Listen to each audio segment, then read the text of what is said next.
Welcome to Parent Squad. I'm Felicia Lawrence, and today we're going to tackle a topic that isn't really talked about often enough: dating and co-parenting after divorce. Well, today we're going to talk about it. And here now is Erin Larson, who is a contributor for Indianapolis Moms. Erin, thank you for being here. Thank you so much for having me. So share some of your story. You are a mom. I am. Okay, tell us more. Yes, so I'm a mom to two little boys. Clark is 8 and Fletcher is 4. And me and their dad separated about 3 years ago, been divorced for 2 years now. And we have a really great co-parenting relationship. We've kind of figured it out along the way. So yeah, it's really become a huge part of our life.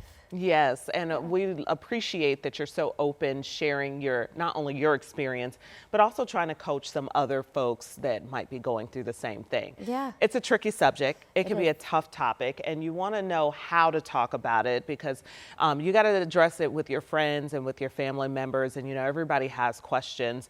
What's your advice for that? Yeah, it is tricky, right? And it's, I think, historically been a really taboo subject where no one wants to bring it up, right? We don't want to say it. We don't know the questions to ask about it. So my advice is just be as open as possible, right? Let's talk about it. Let's talk about divorce. Let's not look at it as a failure, right? Like, this is something that's happened. Let's support the people going through it. And if someone's not ready to talk about it, if they are going through it, then give them a little bit of space.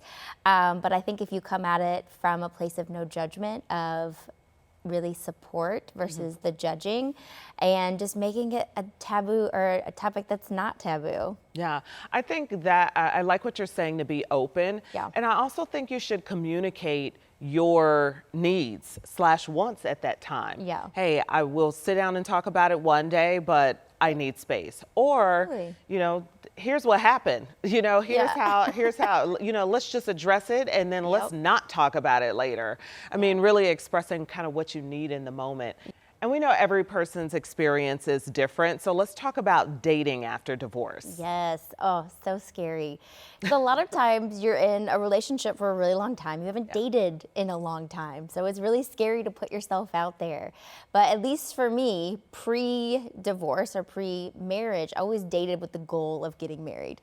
So then after the divorce, it was kind of freeing, right? Of like, I can just be myself. I can just have fun with it. I'm not on any sort of timeline.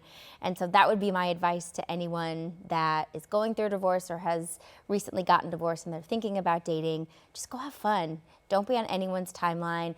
Don't have any expectations. Be really intentional about what you're doing and your time, and just have fun with it. Yeah, I love that you're saying not only to be intentional, but the freedom that I think comes with it. Because, and then like you said, the expectations, you're not expecting anything. You're just trying to see who you can connect with and have a good time. And that's what dating is supposed to be about. It's supposed to be fun and getting to know people. Yep, exactly. I love that.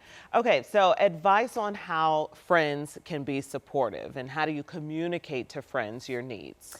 Yeah, so a couple big things that really helped me is, if you're going through a divorce, most likely you are spending less time with your kids, where previously I would have spent every day with my 2 kids, and now I have them half the time. So on the days where I didn't have them, I was a little lonely. I didn't know what to do. So I found a lot of comfort in having friends reach out to me, make sure I had things planned on those days. So I would definitely recommend doing that if you have a friend going through it. Check in on them on those days where they don't have their kids, because that might be a little sad for them. Or if they want to go out and do something, have something planned. And then as far as talking about your needs, because you might not know what you need, right? And so I would just be very honest about that. Hey, I don't know what I need today, but eventually I will. So keep checking in on me. Yeah, I like what you're saying, checking in, because I actually you're reminding me to do this. I have some friends in this scenario, and they actually seem to be appreciating the freedom that comes with their child living in 2 separate households, because now you personally get a break and you can go out there and dip it and do it, and whatever you end up doing with your free time.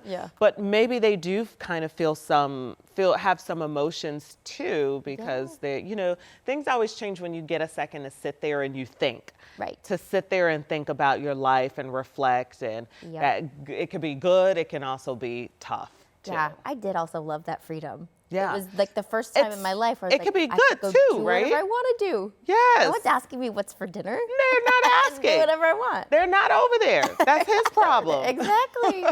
Okay, so what are some ways to know that you're ready to dive back into the dating pool? I know you were saying to really take your time. Yeah. And, people have these timelines that they come up with in their Right. head, and there really isn't a timeline, I guess.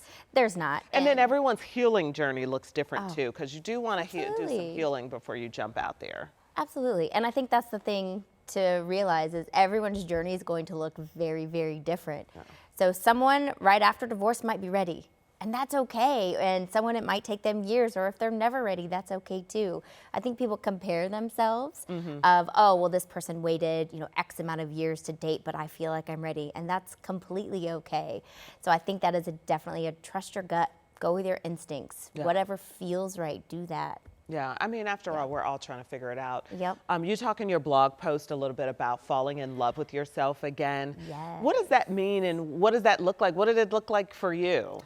Yeah, so in my marriage, I just kind of got lost. I gave a lot of myself to my marriage, my ex-husband, my kids, and kind of acted as if I should act, or I thought I should act as a wife, as a mother, and didn't really take the time in that marriage to figure out who I was, because you know it as a new mom, you change a lot. And so after I got divorced and I had all this free time, I traveled a lot. Things I didn't get to do, places I didn't get to go, and just truly found things that I loved. I reconnected with old friends that I had lost throughout that time, and just found pieces of myself that I didn't know I had. Oh, and that's awesome. It was really exciting and just freeing. Yeah. Of I'm this whole human, and I can also take care of myself and have a little fun along the way. Yeah, well, you are a whole human, and so are you at home too. One thing you said that you lost yourself, you reconnected with friends, that stood out to me. Yeah. Because I think for women, that's one of the first things that goes when you are in the thick of parenting, in the thick of a marriage. Your friends become much lower on the list. Absolutely. And it's like those friendships that kind of complete us, like we need that. Absolutely. And I realized how much I needed my friends, because they were there with me and through all of that after the divorce, and I couldn't have done it without them. Yeah, especially the friends that kind of go through different chapters of your life with you. I imagine you had some friends prior to marriage. Absolutely. And so to reconnect with them in a different way is awesome. Yeah. All right, another aspect of divorce is often navigating co-parenting. Again, that does look different for a lot of people, but what is your advice for co-parenting? I would say do what makes sense for your family. Everyone is going to have an idea of what it should look like, and my ex-husband and I were very intentional on doing it the way that made sense for us, and not listening to any outside noise, not listening to what we should do, right? Is what feels good for us, and always putting the kids first. That is always our priority. So my advice would be do what works for you, because everyone's going to have thoughts or ideas, or you're going to read books and they're going to have ideas on what you should do. But I would say trust your gut. Yeah. Trust the gut and But see what. I think you also have to be in a certain level of healed place, to be able to work with someone who you just went through a divorce, so you work to get away from them. Right? You work to be able to work with someone that, you're kind of forced to work with at this point. Focus on the kids. Speaking of our kids, Yes. tips for talking to our kids about divorce. I mean, it's so tough because they might be noticing changes in the home, and you might not, you're like still figuring it out yourself. Yeah. I took the approach of being brutally honest with them. Obviously age appropriate, right? But using the word divorce, letting them know what's happening, being very transparent, because their worlds are changing. And the more that you can tell them, the better. But again, being very age appropriate and talking to them in an age appropriate way, because kids are going to use their imagination. So if you don't tell them and give them some sort of structure and roadmap, then they're just going to kind of come up with their own ideas. So you said you've been divorced for 3 years now. So your 4-year-old, I mean, this is what they remember, what they see now. But for the 8-year-old that you have, I imagine it was a different kind of conversation because they've seen the before and the after. How did you navigate that? yeah, so he was the one that we had the conversation with. We obviously didn't have the conversation with the 1-year-old. Well, I'm sure you did, but right, you know. right. It is in a very different way. We sat him down together. We had the conversation, all three of us, and just said, Mommy and Daddy are going to be living in separate houses. We love you very much, and we explained what a divorce was. And I don't know if he truly wrapped his brain around it, but just kind of let him know what that looked like as far as our schedule and the houses he was going to on different days.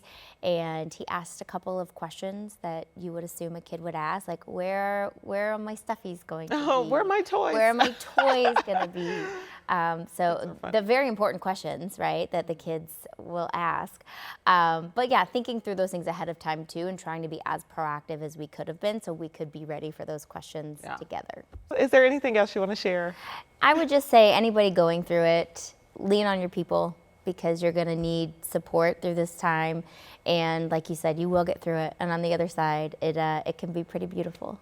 Thank you. Thank you so much. You can actually read Erin's blog and learn more about Indianapolis Moms at WTHR.com/Parent Squad.